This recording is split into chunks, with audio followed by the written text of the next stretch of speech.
আজকে একটা মাকে খুব অসহায় মনে হচ্ছে। ওই যে একটা কথা শুনেছি না? যে মার থেকে মাসির দরদ বেশি। এই কথাটা তো আপনারা সবাই জানেন। তো আমি কার কথা বলছি? আজকে বেশ কিছুদিন ধরেই তাকে নিয়ে অনেক চর্চা হচ্ছে, তাকে নিয়ে অনেক ভিডিও বানানো হচ্ছে। ১ম এ তার বিপক্ষ নিয়ে ভিডিও বানাতো সবাই। কিন্তু এখন দেখি তার সাপোর্ট নিয়েও ভিডিও বানায়। তো আসলে আজকে কিছু বিষয়ে আমি কথা বলতে এসেছি। তো ভিডিওটা বানানোর আমার কোনো উদ্দেশ্যই ছিল না। কিন্তু তারপরও যেহেতু একটা সন্তানের জন্য একটা মার যে আর্তনাদ, সেই আর্তনাদ দেখেই আজকে মূলত আমি ভিডিওটা বানাচ্ছি। ক্রিম আপাকে আমরা অনেকেই চিনে থাকি।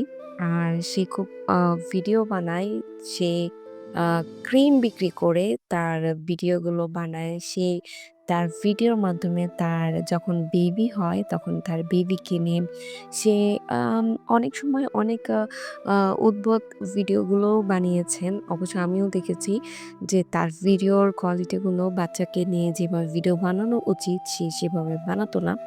তার ভিডিওর মধ্যেও অনেকটা পার্থক্য ছিল বাচ্চাকে আমাদের চোখে মনে হতো যে তার ভিডিওর মধ্যে বাচ্চাকে টর্চার করছে বা সে ভিডিওর মধ্যে বাচ্চাকে মেকআপ করে দিচ্ছে। মাঝে, মাঝে তা তার মুখের কুলি করা পানিটা বাচ্চার উপর ফেলে দিচ্ছে। আর অনেক সময় দেখা গেছে যে কাঁধের উপর নিয়ে বাচ্চাকে নাচানাচি করছে। তো মূলত দেখা যেত যে একটা পর্যায়ে যে বাচ্চার উপর অনেকটাই টর্চার হচ্ছে। তো এ কারণে আমরা তার কমেন্ট সেকশনে গিয়ে দেখতাম যে তাকে অনেকেই ব্যাড কমেন্টই করতো বেশি। ভালো কমেন্ট করতো না। বেশিরভাগই ব্যাড কমেন্ট করত।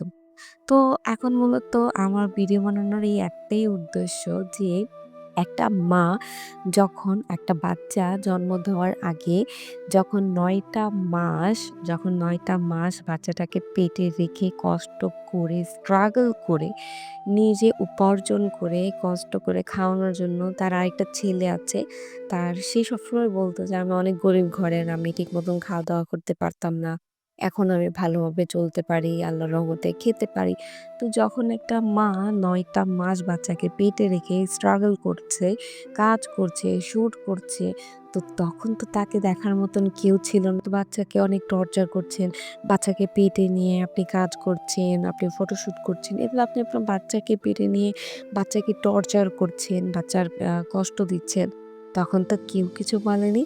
তখন তো সেই ক্রিম আপা স্ট্রাগল করে নিজের পেট বাঁচানোর জন্য, তার বাচ্চার সুন্দরভাবে জন্ম দেওয়ার জন্য, সে নিজে ঠিক মতন খাওয়ার জন্য, তার আরেকটা বাচ্চা আছে, বড় ছেলে আছে। তাকে ভালোভাবে মানুষ করার জন্য সেই কষ্টগুলো করেছে। অবশ্যই আমি কিন্তু তাকে এক হিসাবে ধন্যবাদ জানাই। সেটা হচ্ছে সে যেমনই হোক না কেন, ওই যে বলে না কথায় আছে না? মা-বাপ যেমনই হোক না কেন, একজন মা তার সন্তানকে কিন্তু কখনোই কষ্ট দিতে পারে না। তার যে বড় ছেলে আমি কিন্তু তাকে দেখেছি সে মাদ্রাসায় পড়াশোনা করে। তার মা যেভাবেই নাচানাচি করুক না কেন, ওই যে বলে না? সে যতই খারাপ হোক না কেন, যতই সে বেআইনি কাজ করুক না কেন, তার সন্তানকে কিন্তু সে ঠিকভাবে মানুষ করার চেষ্টা করছে। সে যতই নাচানাচি করুক না কেন অনলাইনে এসে, কিন্তু সে তার বড় ছেলেকে কিন্তু একজন ভালো মানুষ বানানোর চেষ্টা করছে। মাদ্রাসায় পড়াশোনা করে। তাকেও আমরা মাঝে, মাঝে ভিডিওতে দেখি।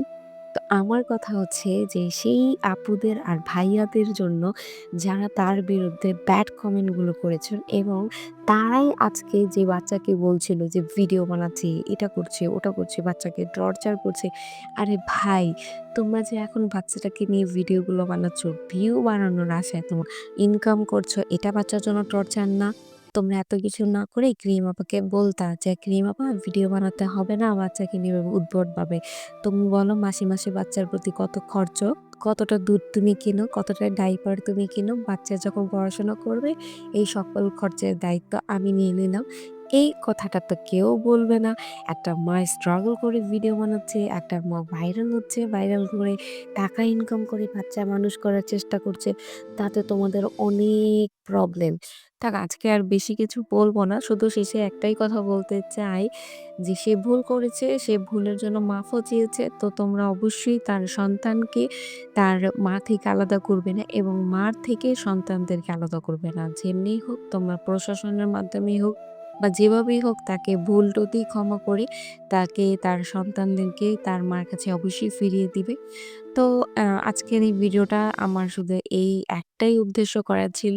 সেটা হচ্ছে যে আমি তার মা হিসাবে একদম ব্যক্তিগতভাবে আমি জানি যে মা যতটাই খারাপ হোক না কেন তাদের সন্তানদেরকে কিন্তু একটু হলেও ভালোবাসে। আর ওই যে বলে না মার থেকে মাসির দরদ বেশি, মাসি কিন্তু মার মতন ভালোবাসতে কখনোই পারবে না। ঠিক আছে? তো যাই হোক বন্ধুরা আজকের মতন আল্লাহ হাফেজ।